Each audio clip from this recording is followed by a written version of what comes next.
Hello दोस्तों, मैं मुकेश यादव आप सभी को अपने इस YouTube channel GS world wide पर हार्दिक स्वागत करता हूँ। वीडियो में हम लोग पढ़ लिए थे हृदय के बारे में और हृदय कैसे कार्य करती है उसके बारे में। आज हम लोग देखेंगे कि रक्त परिसंचरण तंत्र पूरे विश्व में दो प्रकार की होती है। कौन कौन से दो प्रकार के होता है? एक होता है आपको खुला रक्त परिसंचरण तंत्र, खुला रक्त परिसंचरण तंत्र,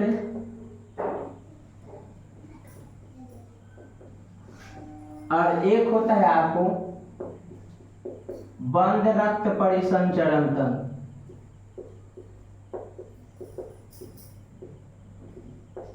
जो कि आपको देखेंगे कि खुला रक्त परिसंचरण तंत्र होता है आपको मोलास्का में, कीड़े में, तिलचट्टा में एवं ऑर्थोपोडस में, ये सभी में होता है आपको खुला रक्त परिसंचरण तंत्र। और जबकि बंद रक्त परिसंचरण तंत्र मानव में एवं जानवर में होते हैं।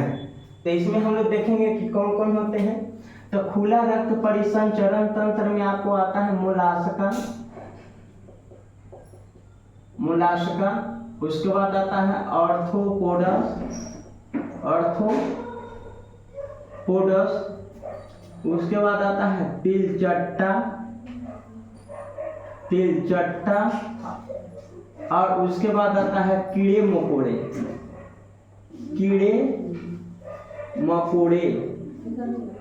तो ये सभी में आता है आपको खुला रक्त परिसंचरण तंत्र। जबकि बंद रक्त परिसंचरण तंत्र में आता है आपको मानव एवं जानवर। क्लियर है यहाँ तक? पिछले वीडियो में हम लोग हृदय के बारे में पढ़ लिए थे। आज मुख्य रूप से रक्त के बारे में पढ़ेंगे। तो कहा जाता है आपको कि रक्त को मुख्य रूप से दो भागों में बांटा जाता है। एक है आपको प्लाज्मा और एक है आपको रुधिराणु। तो आइए हम लोग देखते हैं आपको कि रक्त को कितने भागों में बांटा गया है। दो भाग में। तो पहला है आपको प्लाज्मा और दूसरा है आपको रुधिराणु।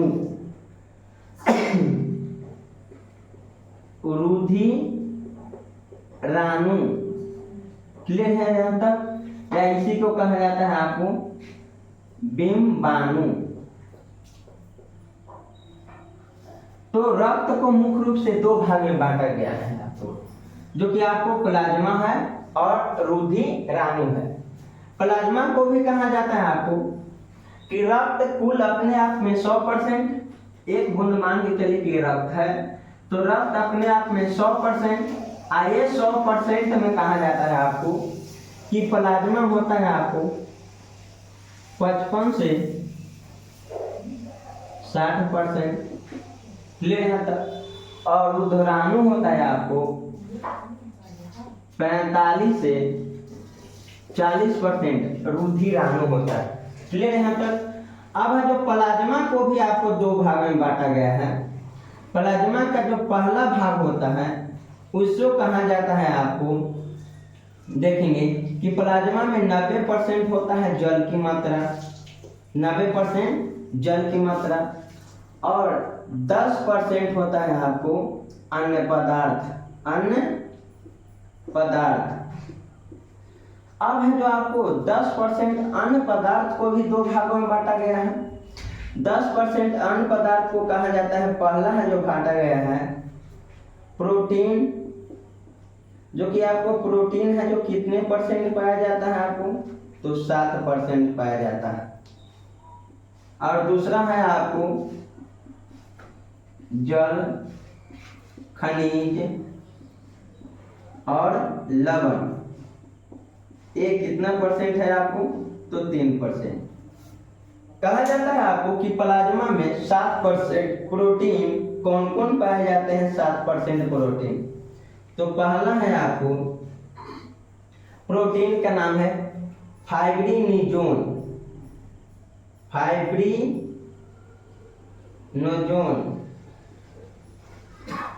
दूसरा है आपको प्रोथ्रोम्बिन, तीसरा है आपको एल्यूबिमिन, एल्यूबिमिन। और चौथा है आपको ग्लोबोमिन। तो मानव के प्लाज्मा में कितने प्रकार के प्रोटीन पाए जाते हैं? 4 प्रकार के, फाइब्रोनोजोन, प्रोथ्रोम्बिन, एल्बुमिन, ग्लोबोमिन। क्लियर है? तक जब कहा जाता है कि मानव के त्वचा कहीं कट जाता है तो सूचना देने का कार्य किसका होता है आपको? तो प्रोथ्रोम्बिन का होता है। सूचना देने का कार्य कौन करता है आपको? तो प्रोथ्रोम्बिन करता है, अगर मानव का कहीं त्वचा कट जाता है तो। और मानव में कहीं अगर है जो आपको त्वचा कट गया तो उसे संक्रमण से बचाए रखने का कार्य फाइब्रिनोजोन का होता है। तो संक्रमण से बचाना, तो संक्रमण से बचाने के कार्य किसका होता है आपको? फाइब्रिनोजोन को। क्लियर है? यहाँ तक कहा जाता है आपको कि ये 7% प्रोटीन प्लाज्मा में कहाँ से आता है? तो ये आता है आपको यकृत से आता है, लीवर से आता है। क्लियर है यहाँ तक? उसके बाद कहा जाता है आपको कि मानव की त्वचा कट जाता है तो त्वचा कट जाने के बाद रक्त को थक्का बनाने का कार्य कौन कौन करता है?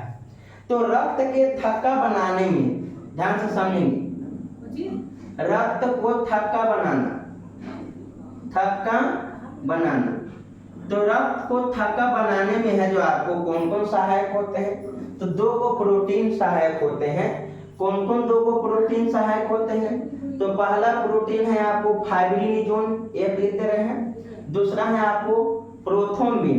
फाइब्रिनोजोन और प्रोथ्रोम्बिन ये दोनों मिलकर के फाइब्रिन में बदल जाता है, जो कि फाइब्रिन है जो जालीनुमा संरचना के रूप में रहता है, जालीनुमा संरचना के रूप में। तो फाइब्रिनोजोन, प्रोथ्रोम्बिन ये 2 को हो गया आपको प्रोटीन। तो प्रोटीन के को होता है आपको 2 को होता है। उसके बाद कहा जाता है आपको कि खनिज कौन कौन है? तो खनिज है आपको कैल्शियम। और रक्त को थक्का बनाने में किसका कार्य होता है? तो विटामिन का। और विटामिन है जो आपको कौन सा है आपको? के। तो ये 3 है जो आपको मिल करके प्रोटीन, खनिज और विटामिन रक्त को थक्का बनाने का कार्य करता है। कब? जब त्वचा है जो कट जाता है तब। और त्वचा कटने पर उसको संक्रमण से बचाने का काम फाइब्रिनोजोन को, और सूचना देने वाला प्रोटीन प्रोथ्रोम्बिन होता है। क्लियर है तक? तो रक्त के पहला है जो भाग पर है प्लाज्मा, और दूसरा है जो भाग बटा होता है आपको रुधिराणु, या उसी को कहिए डिम्बाणु। और रुधिराणु भी 3 भाग में बटे होते हैं। पहला हो गया इसका भाग आरबीसी, जिसको कहा जाता है रेड ब्लड सेल, लाल रक्त कणिका, लाल रक्त कणिका। और आरबीसी का है जो आपको कहा जाता है कि जीवन काल कितना से कितना दिन होता है? जीवन काल, तो जीवन काल होता है 20 से 120 दिन, 20 से 120 दिन। और आरबीसी है जो आपको कितना संख्या इसका पाया जाता है आपको मानव शरीर में? तो 50 से 60 लाख के बीच इसकी संख्या पाया जाता है, 50 से 60 लाख के बीच। कहा कि आरबीसी की संरचना कैसा होता है? तो गोलाकार होता है। कैसा होता है आपको? गोलाकार, रिंग की तरह गोलाकार होता है। क्लियर है तक? उसके बाद दूसरा इसका भाग है पढ़ना है WBC, व्हाइट ब्लड सेल, जो कि व्हाइट ब्लड सेल के है जो आपको श्वेत रक्त कणिका के नाम से जाना जाता है। और WBC का है जो जीवन काल कितना से कितना दिन? तो WBC का है जो जीवन काल 3 से 4 दिन का होता है, 3 से 4 दिन का होता है। अब कहेगा कि आपको WBC की संख्या कितना होता है? तो WBC की संख्या होता है 10,000। कितना होता है? 10,000 होता है। और इसकी संरचना कहेगा तो संरचना इसका होता है बे आकार। कहा जाता है कि आरबीसी का अन्य नाम क्या है? तो आरबीसी का अन्य नाम एरिथ्रोसाइट है। एरिथ्रोसाइट है। आरबीसी का अन्य नाम क्या है? एरिथ्रोसाइट। जबकि आपको WBC का अन्य नाम और किस नाम से जाना जाता है? तो WBC का अन्य नाम है आपको ल्यूकोसाइट। WBC का अन्य नाम क्या है आपको? ल्यूकोसाइट। तो रुधिराणु आरबीसी, WBC और तीसरा इसका पार्ट है जिसका कहा जाता है आपको नाम है प्लेटलेट्स।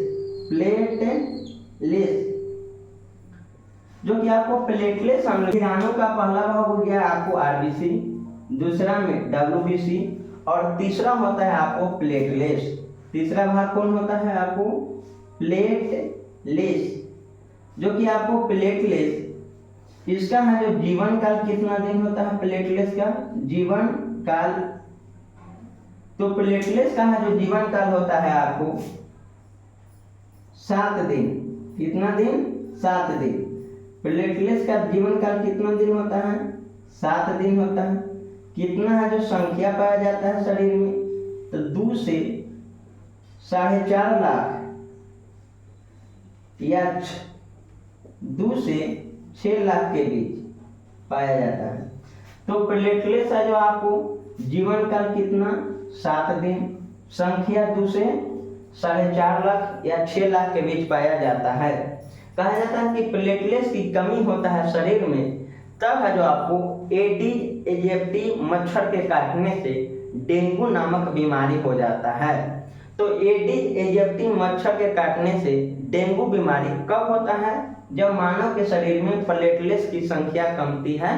तो इसमें है जो मुख्य रूप से रक्त की विशेषता हम लोग देखेंगे कि रक्त के विशेषता क्या क्या है। तो रक्त के अध्ययन को कहा जाता है हीमेटोलॉजी। रक्त के अध्ययन को क्या कहा जाता है? हीमेटोलॉजी कहा जाता है। और रक्त का पीएच मान 7.4 होता है। रक्त का पीएच मान कितना होता है? 7.4 और यह क्षारीय प्रवृत्ति का होता है। मानव शरीर में रक्त कुल शरीर के वजन के 7% होते हैं। मानव शरीर में रक्त कुल शरीर के वजन का 7% होता है। और मानव शरीर में रक्त 4 डिग्री सेल्सियस पर सुरक्षित रहता है।